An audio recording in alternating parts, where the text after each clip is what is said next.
Elvis Presley was one of the most famous people in the world by the early 1960s. Wherever he went, crowds followed. His concerts filled large venues. Fans waited for hours just to catch a glimpse of him. For most people, getting close to Elvis was something they only dreamed about. But occasionally, a small number of fans got something more. They got a backstage pass, a few minutes in the same room as Elvis Presley. That is how this story begins. A mother had a young daughter who was blind from birth. The girl had grown up in a world without visual experience. She had never seen a face, a tree, a sunset, or the color of a flower. But she had heard music, and the music she kept coming back to was Elvis. His voice came through the radio and through the record player at home, and it meant something to her. She did not need to see him to feel what his music carried. The sound was enough to make her a fan. When the mother found out Elvis was performing in their area, she made a decision. She was going to take her daughter to the concert. She wanted her daughter to experience it live, to hear that voice fill a room rather than come through a small speaker. She bought the tickets, and they went. The concert was everything she had hoped it would be for her daughter. The girl sat and listened as Elvis performed. The energy in the room was something she could feel.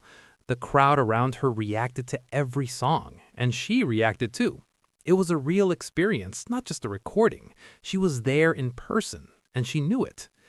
After the show, the mother had managed to get access to a backstage meet and greet. Exactly how she arranged this is not something the record is clear on. It may have been through a contact, through a radio station promotion, or simply through persistence. What is known is that they were allowed back. They were going to meet Elvis. Backstage after a concert was a busy place. There were crew members, managers, people moving equipment, and a small group of fans who had been given the same access. Elvis would come through and spend a few minutes with people. He would shake hands, sign something, take a photograph. For most fans, that was the whole exchange. A moment they would talk about for the rest of their lives. But still, just a moment. The mother guided her daughter through the backstage area. The girl was calm. She had been told where she was going and what was happening. She was going to meet the man whose voice she had been listening to for years. She knew what he sounded like. She knew his songs. What she did not know was what he looked like. And in the way she understood the world, that was not the most important thing anyway. When Elvis came over to them, the introduction was simple. The mother told him her daughter's name and mentioned that she was blind and had been a fan for a long time. Elvis greeted her the way he greeted people, without making a production of it. He spoke to her directly. He did not talk around her or address only the mother. He talked to the girl herself. They exchanged a few words. The girl was not nervous in the way many fans were. She was comfortable talking to him because she already felt she knew something about him through his music. And then she asked him something. She asked him if he could describe colors to her. It was a genuine question, not a test, not something rehearsed. She was curious. She had heard people talk about color her entire life. She knew words like red and blue and yellow, but those words did not connect to any experience she had. She wanted to know what color actually was, and she was asking Elvis Presley in a backstage corridor after a concert if he could explain it to her. Elvis did not move on. He did not give a quick answer and turn to the next person in line. He stopped, and he gave her question the time it deserved. Most people in Elvis's position would have smiled, said something kind, and moved on. He was a busy man after a concert. There were people waiting. There were schedules to keep. A question like the one this girl asked could have been answered in 10 seconds with a gentle word or two, and no one would have thought less of him for it. But Elvis did not do that. He looked at the girl, and he took her question seriously. He did not launch into a long speech right away. First, he paused and thought about what she was actually asking. She was not asking for a dictionary definition. She was not looking for a science lesson about light and wavelength. She was asking what color felt like, what it meant, how a person was supposed to understand something they had never seen and never would see. That was a much harder question, and Elvis seemed to understand the difference. He found a place to sit with her. The backstage area was not quiet, but he gave her his attention as if it were. The people around them noticed that he had shifted into a different mode. He was not performing. He was not being Elvis the entertainer.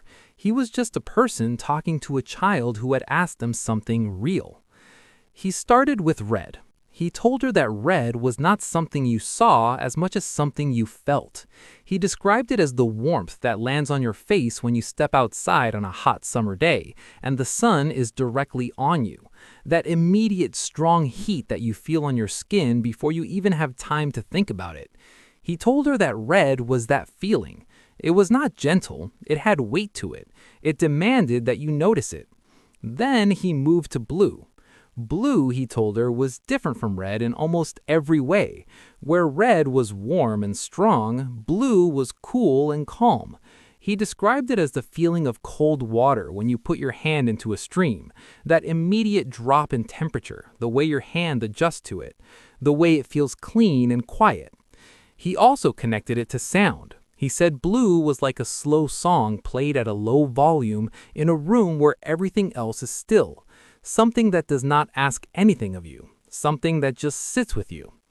Yellow was next. He described the yellow as the feeling of a morning that has just started, and the air is still fresh, not hot yet, not cold. That particular quality that early daylight has when it is bright but not harsh.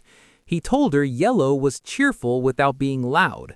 It was the feeling of something beginning rather than something ending, light and open, without any heaviness to it. He went through a few more.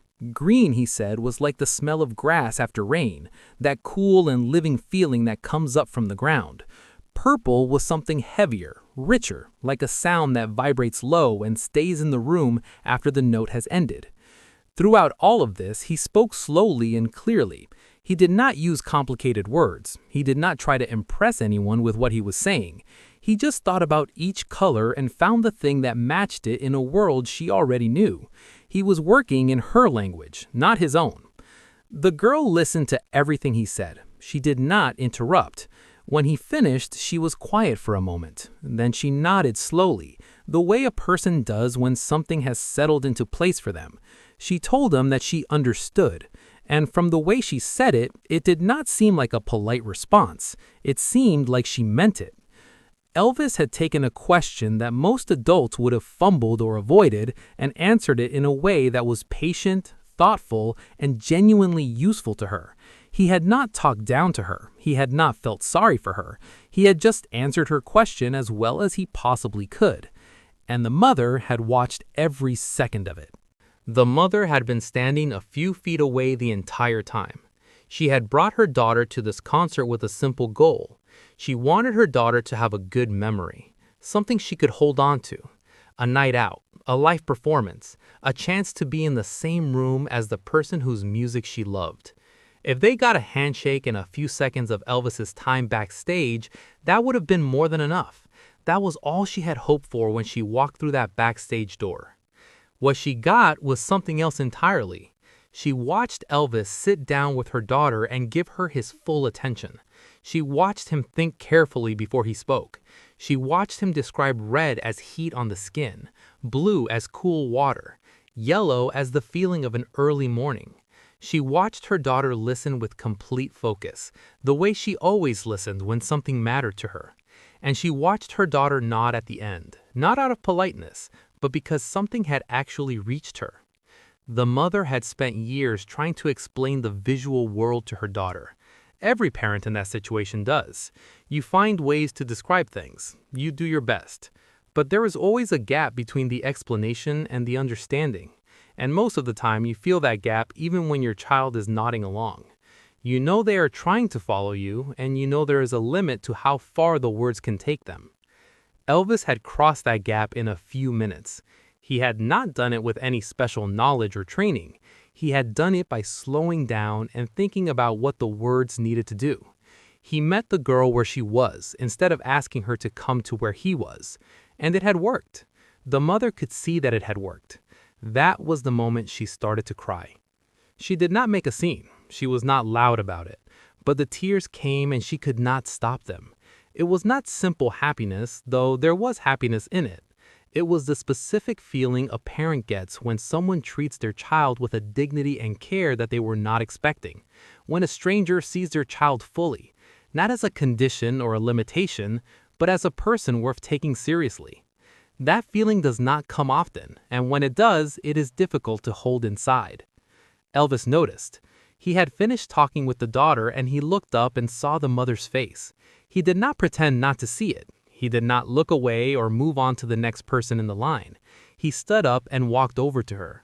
He did not make a big moment out of it. He spoke to her quietly. He told her that her daughter was something special. He said it in the direct and simple way he had spoken to the girl herself. Not as a performance, not as something he said to every parent he met. He said it because he had just spent several minutes with the girl and he believed it. The mother tried to compose herself. She thanked him. She told him that this was more than she had expected, more than she had thought was possible from a backstage visit. Elvis listened to her. He did not rush her along. He gave her the same courtesy he had given her daughter, which was his time and his attention. Before they left that backstage area, he made sure both of them felt that the visit had mattered. Not because it was good for his image or because there were people watching. There were no cameras on him in that moment. No press, no publicists standing nearby making notes. It was just him and a mother and her daughter in a corridor after a concert. The mother would tell this story for the rest of her life. Not because she met Elvis Presley, though that alone would have been worth telling. She told it because of what he did when no one was asking him to do anything at all. That backstage moment was not a one-time thing. People who spent time around Elvis, who worked with him, traveled with him, or simply crossed his path for a few minutes often came away with stories like this one. Not stories about the fame, or the music, or the spectacle of his performances. Stories about how he treated people when there was nothing to gain from treating them well. That pattern showed up too many times, across too many years to be accidental. Elvis grew up with very little. He was born in Tupelo, Mississippi in 1935, to a family that struggled financially through most of his childhood. He knew what it felt like to go without. He knew what it felt like to be overlooked. Some people who grow up that way spend the rest of their lives making sure they are never in that position again. They build walls. They protect what they have. Elvis did not do that. The people closest to him said that he never forgot where he came from, and that it made him more aware of other people's situations, not less. When the money came, he used it in ways that rarely made headlines. He paid off strangers' debts when he heard about them through a third party. He bought cars for people he had just met. He covered medical bills for fans who could not afford treatment. He gave to churches and community organizations in Memphis without attaching his name to the donations. His former associates confirmed in interviews that much of what he gave away was never intended to be public knowledge. He did not want credit for it. He just did it.